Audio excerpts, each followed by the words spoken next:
Das Leben in der DDR. Der Dokumentarfilm handelt von einem Mann namens Michael Host, der war gefangen auf der ostdeutsche und falsche Seite im 1961. Michael Host musste sich zu dem DDR-Leben vollständig ergeben und das erhielt unter anderem,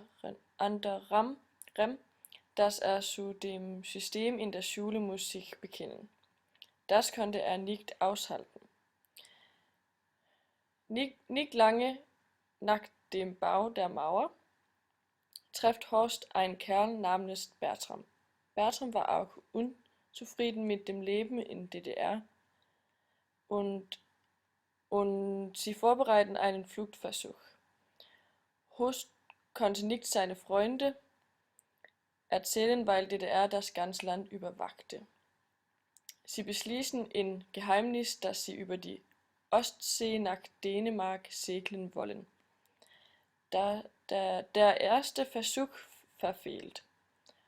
Horst und Bertram werden nicht entdeckt, aber ein Sturm verhindert die zwei Freunde zu versetzen das Versuch. Zuerst hat Bertram nicht Mut zu noch einem Versuch, aber zuletzt gibt er nach und der Versuch glückte jenseits aller Erwartung. Ein dänischer Kutter findet die ermatteten Jungen und hilft ihnen nach Dänemark. Wenn man auf das System des DDR sieht, ist es nicht sonderbar, dass die zwei Jungen zusammen mit 1000 anderen versuchten, sich abzusetzen. Die DDR war eine strenge und kontrollierende Regierung. Die Bevölkerung war kraftig geleitet bei Stasi und die Bevölkerung hat keine Freiheit, weil Stasi alle überwachte, die dort wohnten.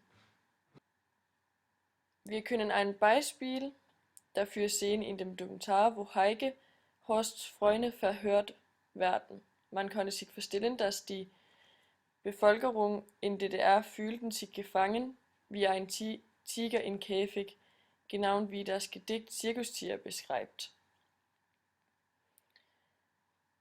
Der Lebensstandard in der Ostberlin war sehr schlecht und das war der Grund dafür, dass man sein Leben aufs Spiel setzte und über die Mauer zu flüchten. Leider mussten viele Menschen, die flüchten versuchten, sterben.